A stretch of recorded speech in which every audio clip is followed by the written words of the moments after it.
So, brothers and sisters, in the last video, if you are to remember, we looked at the uh, average, average A, and average if. So, in today's video, we are going to look on how to calculate the average ifs. We're going to look on how to deal with average ifs. Average ifs. This is what we're going to be looking at. So how do we calculate this? What is it all about? Eh? So first and foremost, of course, you need to have a worksheet which is open.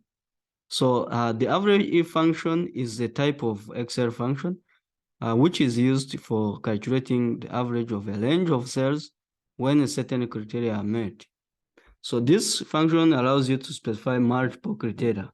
So remember in the last video when we are calculating or when we are dealing with average if, of course we said a certain criteria must be met.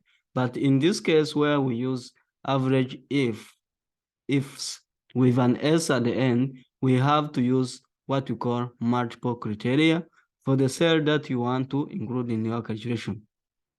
And we're going to see how that one is done. I have a sample of values here. The values here indicate I have, these are students, and this is the name of the room, and then this is the grade, and then this is the test score. So these students sat for a test from different rooms, and then they scored accordingly, and this is how they were graded. The names include, then the students include Alex, Balaka, Charles, David, Elias, Francis, George, Helen, Isaac, Jane, and Kerry. And this is how they scored. So we are going to use multiple criteria to find the average of each and every student if a certain criteria is met. So here is what we're going to do. We're going to select one of the cell where the formula will be input. And I can use this, maybe I say average. I can use this as an outcome or the result of the formula. So here I'm going to say, I'm going to expand this. I'm going to say equal sign. I'm going to say is equal sign. If average ifs. Now, after entering the name of the function, I will have the parenthesis open, and then I'm going to put the range of the range of values. So in this case, the range of values, I'm going to get the score ranging from 34 up to 55. So what I'm going to do, I'll get the first value, which is that. Then you can press Ctrl Shift on the keyboard, then down arrow to select all the values or in that row. So from there, go ahead and put a comma. Then I'm going to say to put a criteria range 1 because this was the average range, but then I need to put a criteria. What is that criteria? So in this criteria, I'm going to see what is the average of this score within a certain grade. For example, as you can see, there are those who got a first grade, those who got second grade, third grade, fourth, fifth, and 7 up to 8 and 9. So I want a certain criteria that, for example, if certain students, say A, B, C, D, were scored or in grade 2, then I want to get the average of those students in terms of score.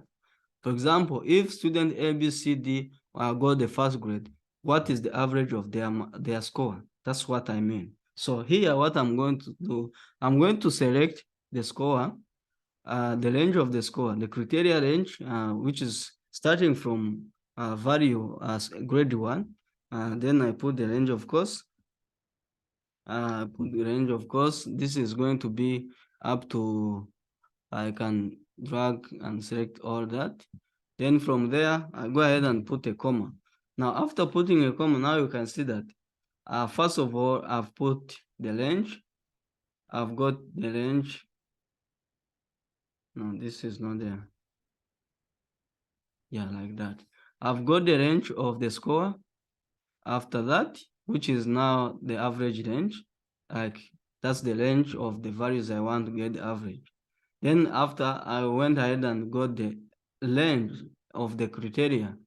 That's now the criteria, like if certain students, if student, for example, I can say I have a student Baraka, I have Jen and Kerry, they all got the second grade. So I want to get the average of these students who got second grade.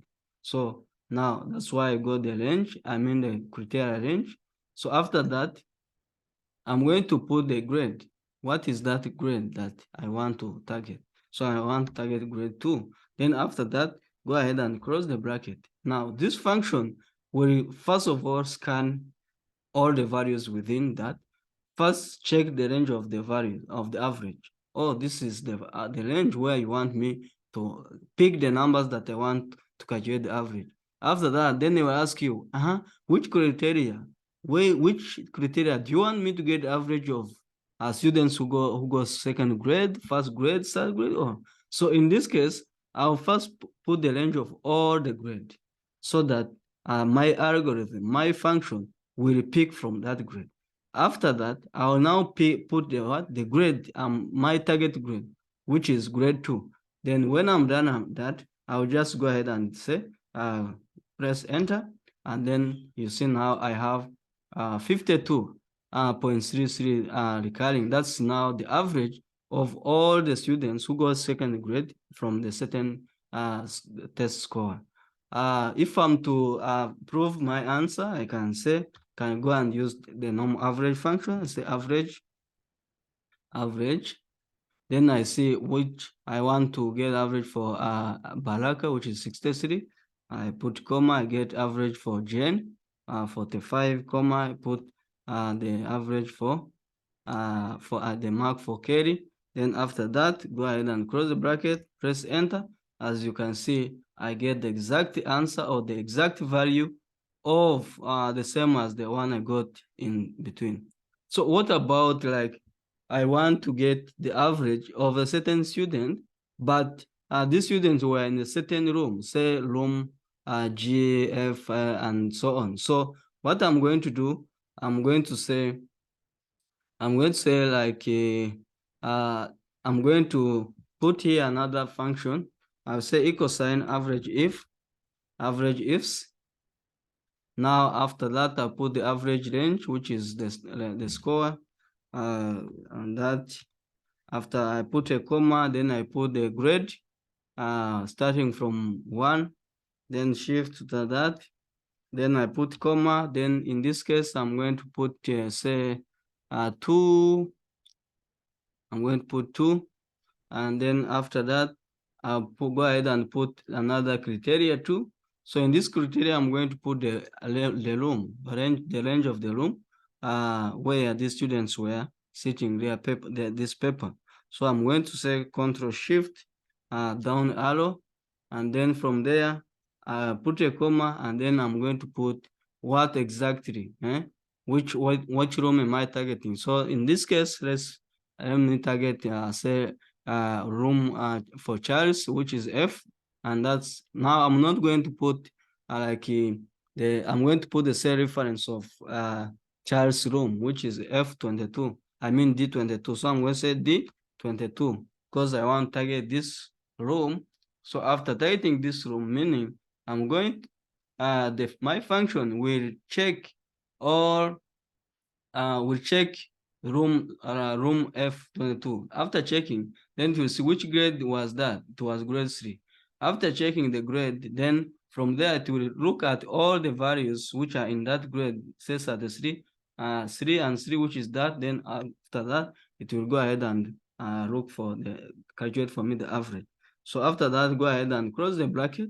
When you're done, just go and press enter, and then you'll be able to get what? You'll be able to get 45 as the answer. So normally that's how we can really use the average ifs function when we are dealing with different values. But remember, what's more important is that when you are using average ifs, you need to use multiple criterias.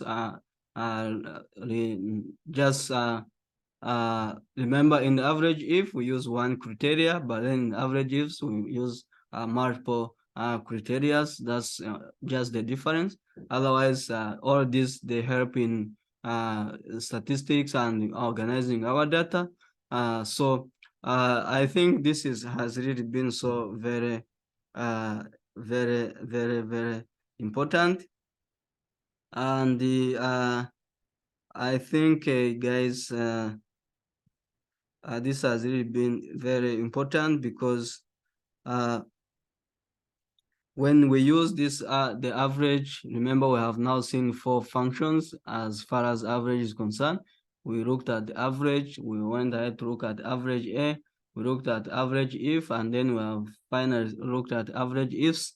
All these are used to come up with the mean that is like aiming at the calculating the central tendency or average value of a set of data, and this could be the measure that provides an indication of a typical or representative of a certain value of a group of numbers. And this could help in an understanding the data set by giving a rough idea of how the data behaves in general. So I want you to keep watching and subscribing to our channel so that you can get many videos with many functions and use them in your daily life. In the next video, we shall go ahead and look at other functions in Microsoft Excel and see how best we can use them to advance in our skills. Guys, thank you very much. Let's catch up in the next video.